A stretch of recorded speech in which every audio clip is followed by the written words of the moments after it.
Assalamualaikum warahmatullahi wabarakatuh. Perkenalkan kami dari kelompok 10 yang beranggotakan saya Satria Putra Utama. Saya Selinda Al-Anisa.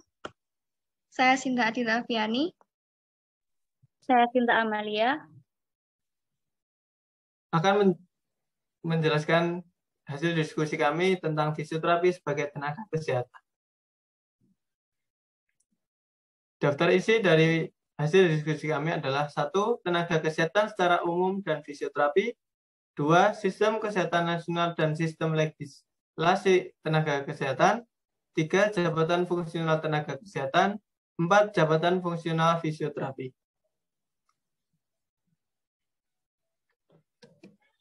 Tenaga kesehatan. Tenaga kesehatan merupakan setiap orang yang mengabdikan diri dalam bidang kesehatan serta memiliki pengetahuan dan atau keterampilan melalui pendidikan di bidang kesehatan yang untuk jenis tertentu memerlukan kewenangan untuk melakukan upaya kesehatan. Dikutip dari Undang-Undang Nomor 36 Tahun 2014. Ketentuan bagi tenaga kesehatan yang berwenang menyelenggarakan pelayanan kesehatan. 1. Kode etik. 2. Standar profesi. 3. Hak pengguna pelayanan kesehatan. 4. Standar pelayanan. 5. Standar prosedur operasional. Dikutip dari Amin Yanuar tahun 2017.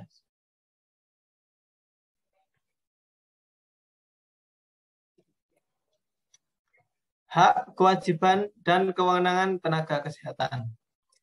A. Mendapatkan imbalan dan perlindungan hukum dalam melaksanakan tugas sesuai dengan profesinya.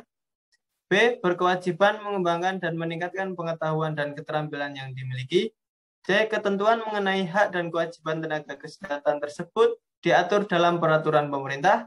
D. Untuk kepentingan hukum, tenaga kesehatan wajib melakukan pemeriksaan kesehatan atas permintaan penegak hukum dengan biaya ditanggung oleh negara. E. Pemeriksaan sebagaimana yang dimaksud tersebut didasarkan pada kompetensi dan kewenangan sesuai dengan bidang keilmuan yang dimiliki. F. Apabila tenaga kesehatan diduga melakukan kelalaian dalam menjalankan profesinya, kelalaian tersebut harus diselesaikan terlebih dahulu melalui mediasi. Dikutip dari Amin Yanuar tahun 2017. Fisioterapi adalah bentuk pelayanan kesehatan yang ditunjukkan kepada individu dan atau kelompok untuk mengembangkan, memelihara, dan memulihkan gerak dan fungsi tubuh sepanjang rentang kehidupan dengan menggunakan penanganan secara manual, peningkatan gerak, peralatan seperti fisik, elektroterapeutis, dan mekanis, pelatihan fungsi, dan komunikasi. Dikutip dari Permenkes RI nomor 80 tahun 2013.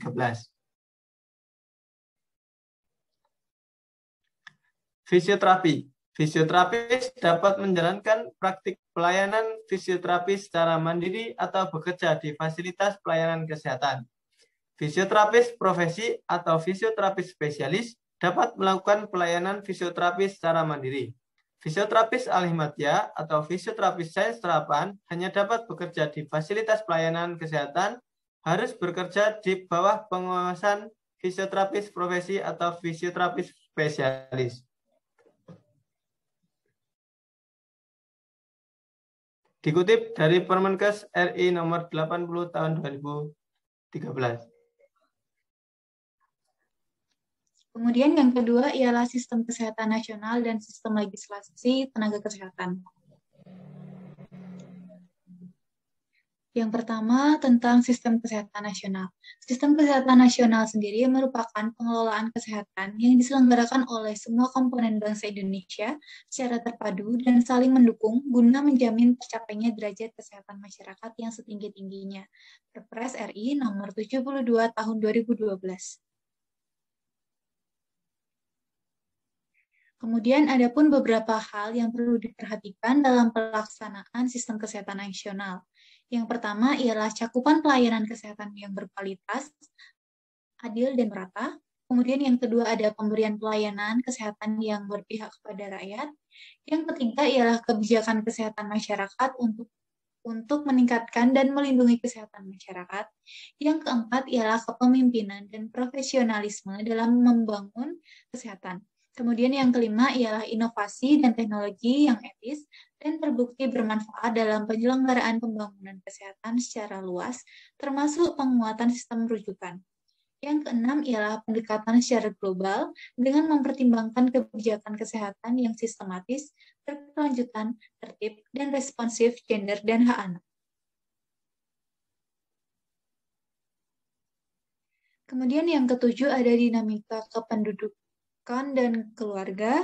Yang kedelapan ada keinginan masyarakat. Yang kesembilan ada epidemiologi penyakit. Yang ke-10 ada perubahan ekologi dan lingkungan. Dan yang terakhir ada globalisasi, demokratisasi, dan desentralisasi dengan semangat persatuan dan kesatuan nasional, serta kemitraan dan kerjasama lintas sektor. Dikutip dari Amin Yanuar 2017.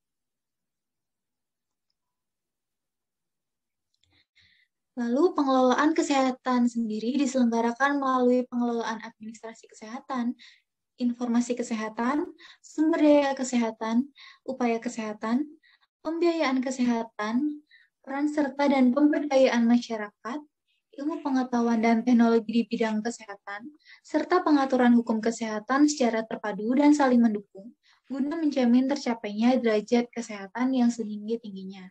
Pengelolaan dilakukan secara berjenjang di pusat dan daerah dengan memperhatikan otonomi daerah dan otonomi fungsional di bidang kesehatan. Dikutip dari Amin Yanuar 2017.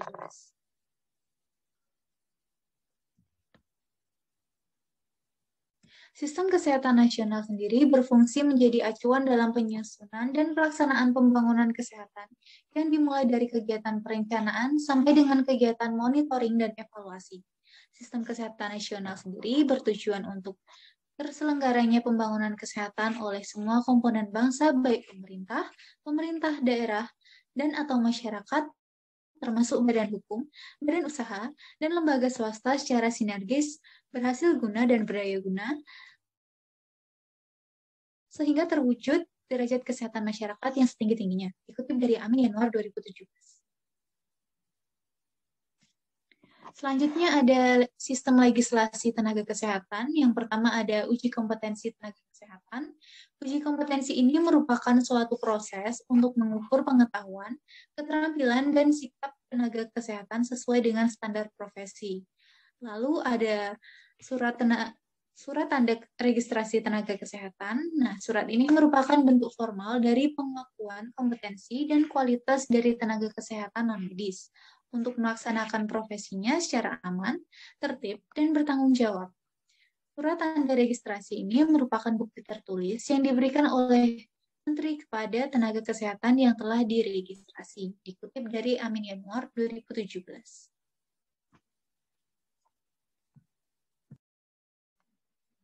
Dan untuk uji kompetensi dilaksanakan oleh perguruan tinggi bidang kesehatan yang memiliki izin penyelenggaraan sesuai dengan ketentuan peraturan perundang-undangan bekerja sama dengan MTKI. Apabila telah dinyatakan kompeten, maka peserta uji kompetensi akan mendapatkan sertifikat kompetensi, yaitu pengakuan kompetensi atas prestasi lulusan yang sesuai dengan keahlian dalam cabang ilmunya dan atau memiliki prestasi di luar program studinya dan diterbitkan oleh perguruan tinggi. Dikutip Amin Yanuar 2017. Surat tanda registrasi tenaga kesehatan. Registrasi tenaga kesehatan adalah pencatatan resmi terhadap tenaga kesehatan yang telah memiliki sertifikat kompetensi dan telah mempunyai kualifikasi tertentu lainnya serta diakui secara hukum untuk menjalankan praktik dan atau pekerjaan keprofesiannya. Dan cara memperoleh STR melalui dua cara, yaitu 1. Tenaga kesehatan mengajukan permohonan kepada Majelis Tenaga Kesehatan Indonesia melalui Majelis Tenaga Kesehatan Provinsi. Dan yang kedua, tenaga kesehatan yang baru lulus uji kompetensi mengajukan permohonan secara kolektif oleh perguruan tinggi yang ditujukan kepada MTKI melalui MTKP. Dikutip Amin Yanuar 2017 dan Permenkes RI nomor 83 tahun 2019. Dan STR berlaku sejak tanggal dikeluarkan dan berakhir pada tanggal lahir tenaga kesehatan yang bersangkutan di tahun kelima. STR dapat diperpanjang setiap 5 tahun setelah memenuhi persyaratan. Dikutip Amin Yanuar 2017 dan Permenkes RI nomor 83 tahun 2019. Dan subbab ketiga yaitu jabatan fungsional tenaga kesehatan. Jabatan fungsional kesehatan adalah kedudukan yang menunjukkan tugas, tanggung jawab, wewenang, dan hak tenaga kesehatan yang berstatus sebagai PNS dalam suatu organisasi yang dalam pelaksanaan tugasnya didasarkan pada keahlian dan atau keterampilan dalam memberikan pelayanan kesehatan sesuai dengan kompetensi dan kewenangannya yang dilakukan secara mandiri atau berkolaborasi. Dikutip dari Permenkes RI nomor 43 tahun 2017. Ada 30 jenis jabatan fungsional kesehatan di bawah Kementerian Kesehatan, yaitu ada perawat, bidan, dokter, penata laboratorium kesehatan, nutrition, sanitarian, perawat gigi, dokter gigi, asisten apoteker, penyuluh kesehatan masyarakat, apoteker, asisten penata anestesi, fisioterapis, radiografer, teknisi elektromedis, dokter pendidik klinis, refraksionis optician, teknisi transfusi darah, psikolog klinis, okupasi terapi, teknisi gigi, administrator kesehatan, terapi wicara, epidemiologi kesehatan, ortotis protetis, penata anestesi, perekam medis, pembimbing kesehatan kerja, fisikawan medis, dan entomolog kesehatan. Dan ada 2.423 orang yang memiliki jabatan fungsional fisioterapi masuk dalam urutan kelima terbanyak dari posisi yang lain. Dikutip Hermawanto Heri tahun 2019. Yang keempat, ada jabatan fungsional fisioterapi.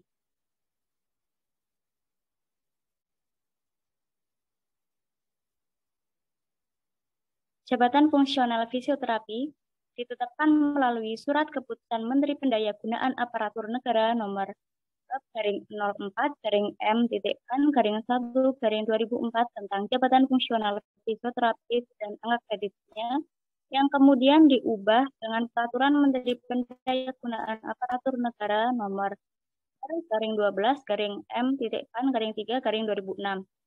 Fisioterapis adalah pegawai negeri sipil yang diberi tugas, tanggung jawab, wewenang, dan hak secara penuh oleh pejabat yang berwenang untuk melakukan kegiatan pelayanan fisioterapi pada unit pelayanan kesehatan.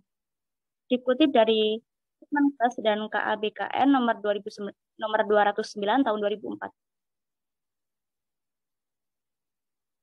Pelayanan fisioterapi merupakan bentuk pelayanan kesehatan yang ditujukan kepada individu dan atau kelompok untuk mengembangkan, memelihara, dan memulihkan gerak dan fungsi tubuh sepanjang rentan kehidupan. Dikutip dari Kemenkes dan KABKN nomor 209 tahun 2004. Jenjang jabatan fisioterapis terampil, yang pertama ada fisioterapis pelaksana, di antaranya ada pengatur dan pengatur tingkat 1. Yang kedua ada fisioterapis penyelia, ada penata dan penata tingkat 1. Yang ketiga ada fisioterapis pelaksana lanjutan, ada penata muda dan penata muda tingkat 1. Dikutip dari Aparatur P 2011. Jenjang jabatan fisioterapis ahli. Yang pertama ada fisioterapis pertama, di antaranya ada penata muda dan penata muda tingkat 1. Yang kedua ada fisioterapis muda, penata dan penata tingkat 1. Yang ketiga ada fisioterapis madya, pembina tingkat 1 dan pembina utama muda. Dikutip dari Aparatur P 2011. Dalam menjalankan perannya, seorang fisioterapis memiliki fungsi dalam yang pertama, merencanakan teknis pelayanan fisioterapi. Yang kedua, meningkatkan dan mencegah penurunan gerak dan fungsi. Yang ketiga, melakukan tindakan terapi pada problem gerak dan fungsi. Yang keempat, memulihkan atau menyesuaikan problem gerak dan fungsi atau rehabilitatif dan kompensatori individu atau kelompok. Yang kelima, melakukan pelayanan tugas khusus fisioterapi. Yang keenam, melakukan evaluasi teknis pengelolaan pelayanan fisioterapi. Yang terakhir ada membuat karya tulis atau ilmiah di bidang fisioterapi. Dikutip dari Aparatur P 2011. Berikut adalah daftar pustakanya.